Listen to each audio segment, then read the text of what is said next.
4 Ukrainian Navy sailors detained by Russian forces after a standoff in the Black Sea are appearing in a Moscow court today. The Azov Sea incident brought international condemnation in November when Russian military fired at Ukrainian vessels and detained those on board. If successful, the investigative committee could see the whole group of sailors in prolonged detention until their trial in April. The Kremlin accuses the sailors of illegal border crossing. A lawyer for the sailors spoke to us and accused the Kremlin of using the case to influence Ukrainian politics ahead of presidential elections in March.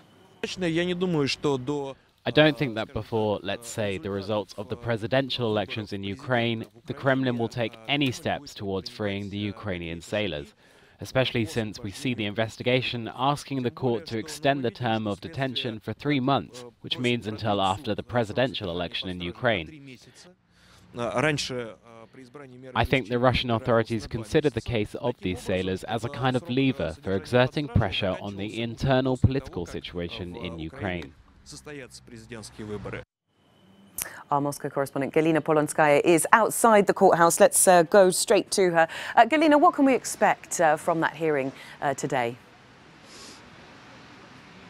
Well, the lawyers will ask for an immediate and unconditional release of all the Ukrainian sailors as they consider them prisoners of war and say that the Geneva Convention says that all of those prisoners of war have to be released. But as far as things stand right now, no surprises can be expected. Nikolai Polozov, who coordinates all of the lawyers, told me that the court will 100% sure decide to extend the detention period for 3 more months. Some sailors' relatives are expected to come today, as well as Lyudmila Denisova. She came here. Lyudmila Denisova is a representative of the Ukrainian Parliament of the Human Rights, and also there will be some representatives of some European embassies. But the prosecution asked to close those hearings for public, and Lyudmila Denisova said that it means that Russia wants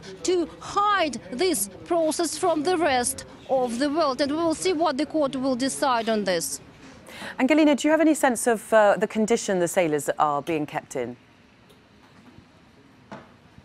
Yes, Nikolai Polozov told me yesterday that all of the sailors feel rather good, even though not all of the sailors could be seen by their lawyers. It is very complicated for them, so they will see them today. But he also underlined that the sailors are under very high psychological pressure, as FSB prosecutors are trying to persuade them in the Fortovo detention center to plead guilty, to confess their guilt. But as for now, the sailors all say that they are prisoners of war. And you know that Russia insists that they deliberately crossed the border of the Russian territory, the territorial waters. And Vladimir Putin said that the question of their release will be on the table only when we know the sentence, and they can face up to 6 years in jail.